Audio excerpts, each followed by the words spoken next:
Everything happening right now in the land of Judea, that they're calling Israel, is prophecy. It's all happening and all unfolding according to prophecy. And in 2 Peter 3, he tells us never to be ignorant of the words of the prophets as the day of the Lord approaches. Now, the day of the Lord is the sixth seal, which is great tribulation beginning, which is when Mystery Babylon will be destroyed. And the Antichrist will be revealed and will rule over the earth for 3.5 years. The second Exodus will commence. And it's going to be a time on this earth of great punishment and chastisement for as many people as possible, to be stripped of their covetousness and their pride so that they will repent, so that they can enter the kingdom. Because that's how wicked we are as humans. There's only a small portion of people who are going to repent before that time.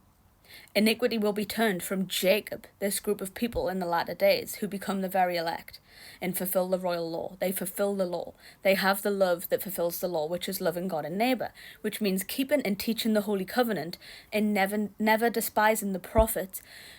Because what happens when you keep the Holy Covenant is that God dwells with you and teaches you the Bible so that you can become a watchman and a servant to the houses of Israel and Judah. The house of Israel and the house of Judah are two different kingdoms of Israel. The northern kingdom of Israel were exiled into Assyria for doing the Ashtaroth pole, which is a tree. Which is why in Romans 11, Paul tells us, don't do the same thing that Israel did, Christian church, to get cut off and divorced from Yah in the first place, which was the tree. Which is why Jeremiah 10's even written, don't bring a tree into your home and decorate it in the name of Baal at the time of the winter solstice. But look what we're doing. That is the spiritual condition of the northern kingdom of Israel. That's who Israel is. The southern kingdom of Benjamin and Judah, they did the same thing later on after 2 Kings 17. They did the same sin. And they were exiled into Babylon, which is where we get the Babylonian Talmud. Because only a portion of Judah, but still a portion of Judah repented and returned back to the land. That's how we have the Jewish people.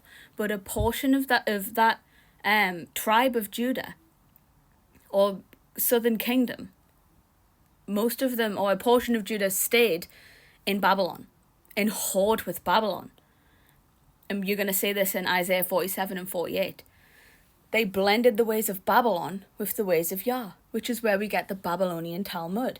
And basically, the spiritual condition of Judah is that they're going to steal the inheritance of their brother, Israel. What are they doing right now in the land of Judea? They're calling that land Israel. They made it a prey, like Ezekiel 36 says. Micah 2, they're going to pollute the Sabbath. And when Peter says, don't be ignorant to the words of the prophets as the day of the Lord approaches in 2 Peter 3, he's addressing the elect at Babylon, which is the American people, because Babylon is the nation that leads the earth, the hammer of the earth. And he's talking to them to warn them that the sign, because he quotes Jeremiah 4. And when you read from Jeremiah 4 to Jeremiah 9 and then into 10, which goes into the northern kingdom doing the Christmas tree, Jeremiah 4 and 9 is all about what's happening in Judea right now. And Peter is saying, don't be ignorant of that, because that's a sign that the Messiah is coming back with his elect. And he's saying this to the elect. He's saying, continue fulfilling the royal law, continue teaching the Holy Covenant, teaching peace. That's what it means to teach peace and be a peacemaker. He's saying, keep going, Jacob. Warn these people that they need to return to the Holy Covenant because the day is at hand. And when you actually read Jeremiah 4:9, if you want a reason for why this is happening in Judea right now, it's because Judah never executed judgment. They wouldn't judge their neighbor. They wouldn't judge or love, because judging and loving is the same thing according to Leviticus 19. That's the law the Messiah elevated. Christian church. They say we're called to love each other, not judge each other. That's one and the same thing. To love your brother means you warn him of his judgment. So what's the prophecy of Judah? The law would never depart from Judah. The point of the law not departing from Judah was so that they would go and warn their brother in Israel, who's within the Gentiles, because they never returned. They just interbred into the Gentiles. They were supposed to go to the Christian church and say, You are Israel, we are Judah, you need to keep the Holy Covenant like we are, but they're not even keeping the Holy Covenant. What they did was actually just butchered the law. They butchered... nice. They butchered the Torah. No. And didn't teach it to their brother. They wouldn't execute judgment. So it says in Jeremiah 4-9, I believe it's Jeremiah 5, that their iniquities has withholden the good things from them. The glad tidings of good things from Isaiah 52, in Luke 4 you'll see it's the gospel. Their iniquities, the sins of Judah, and this is also not just restrictive to Judah, it's also the gospel, the refreshing of the Holy Covenant, which is the Ten Commandments, and the ending of sacrificial law. That gospel has been withholden from the people that are full of iniquity, and they've stumbled to the left and the right. So because of Judah's iniquities, the gospel, the Messiah, has been withholden from them. So now on the left, we've got the whole apostate church in Israel. The house of Israel is stiff-necked and won't even keep the Holy Covenant. But then on the right, we've got the Jewish people who have even missed the Messiah. Everyone is apostate. So where do we go from here?